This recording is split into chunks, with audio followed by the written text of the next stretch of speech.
Magandang buhay with healthy living.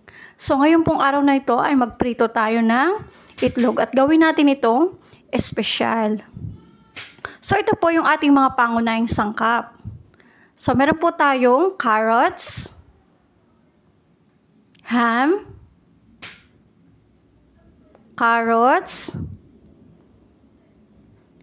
slice of cheese, syempre po white onions. So pwede rin po natin gamitin yung Tagalog na sibuyas. So ang ginamit ko po dito is white onions. And then egg, pepper po, paminta, and then salt. So ang ginamit ko po dito is organic egg. So 5 pieces po ng organic egg. So, pwede naman po kahit anong klase ng egg ang gamitin natin. So, magpainit po tayo ng kawali and then lagyan po natin ng oil. We can use margarine also po. Pero dito po, ginamit ko po dito ay oil lang po, mantika. And then, initin lang po natin yung mantika.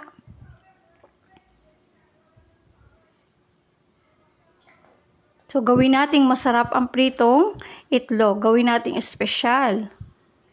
Gawin nating yummy para magustuhan ng buong pamilya.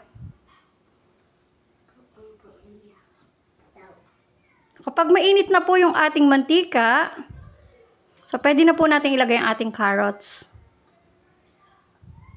So, yan po. Nilagay ko na yung carrots. And then, haluin po natin ng konti yung ating carrots. Yan. Gisa lang natin siya sa mantika.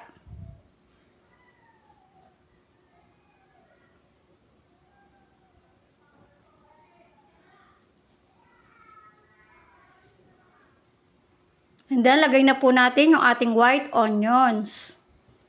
Or yung ating sibuyas na puti. So, pwede po kayong gumamit ng Tagalog na sibuyas. O yung ating mga red na sibuyas. So, kahit po anong klase ng sibuyas, pwede po natin gamitin. So, mas ginamit ko po lang dito ay white onions kasi favorite po yan ng mga bata. Para mapakain po natin sila ng onions.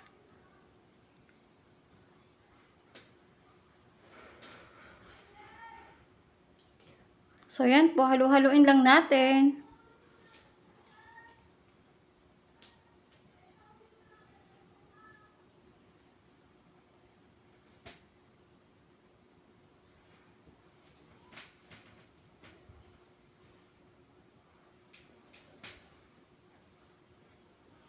And then, habang nakasalang po yung ating white onions and carrots, atin po namang i-mix yung ating egg. So, yan po. Halu-haluin lang natin para magsama-sama po siya. Mix lang natin yung egg yolk.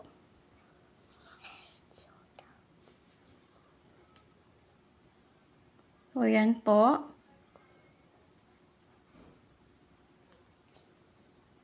So, yan. Mix na siya.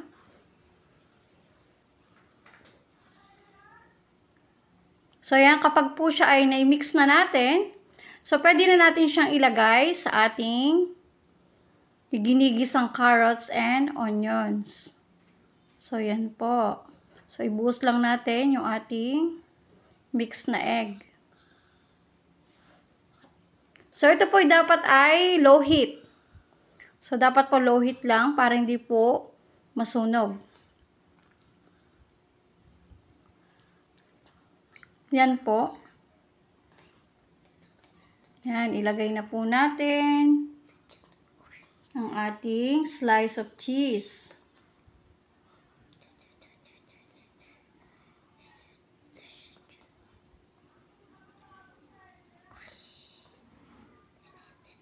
So, yan po.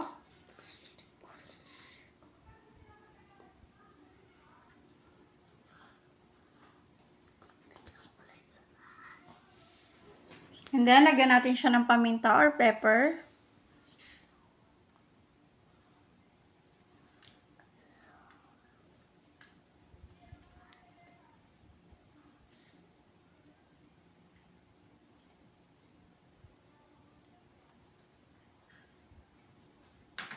And then, konting salt for taste. So, konting-konti lang pong ilagay natin na salt. Kasi yung ating pong cheese ay malasa na.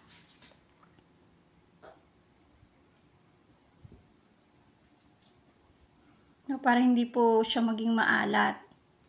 And then, lagay po natin yung slice natin na ham. So, ini-slice ko po yan na maliliit na part. So, yan po. Lagay lang ulit na, tap ulit natin sa ibabaw.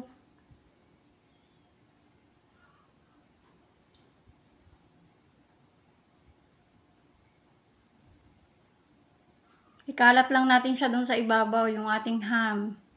So, para lahat ng part ng ating egg ay may toppings.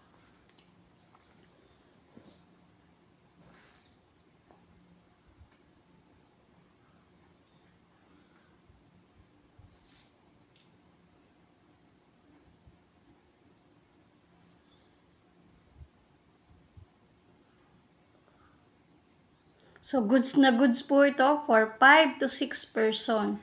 So, swak na swak po ito sa budget.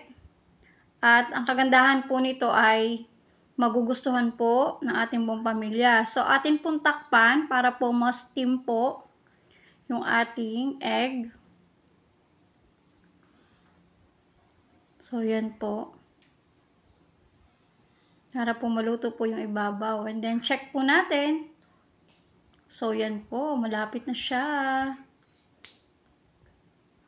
So, madali lang naman po siyang lutuin. Takpan ulit natin for another steam. Yan, check lang natin. So, tingnan natin kung awang na siya dun sa ilalim. So, yan po. Kapag kaya na natin siyang iawang or ibalik, pwede natin siyang baligtarin para po maluto yung kabilang side. So, yan po. Naligtad ko na.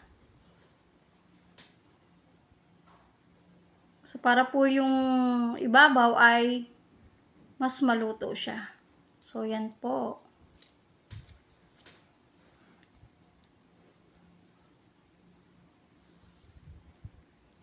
Good na good po yan. So, napakasarap. And kids will love it. Alam naman po natin, mga bata, mahilig sila sa cheese and ham. So, gawin nating espesyal ang pritong itlog. Huwag nating iprito lang ng simple. So, gawin nating espesyal. Lalo na kung tayo naman ay hindi busy.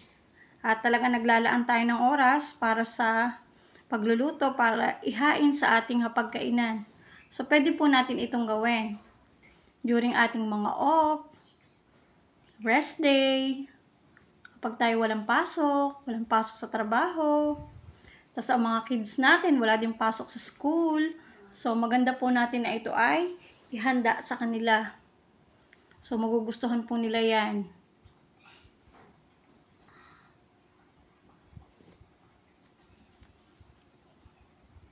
So, yan po. Malapit na po na maluto ang ating espesyal na pritong itlog.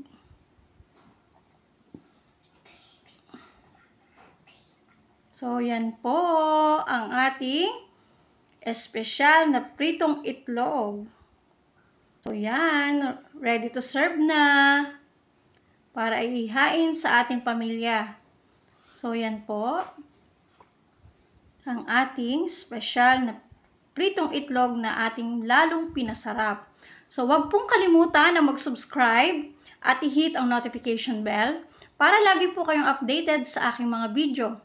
Maraming salamat po sa pagtangkilik at panonood ng video na ito at sana po ay kayo nabahagian ko. Salamat po!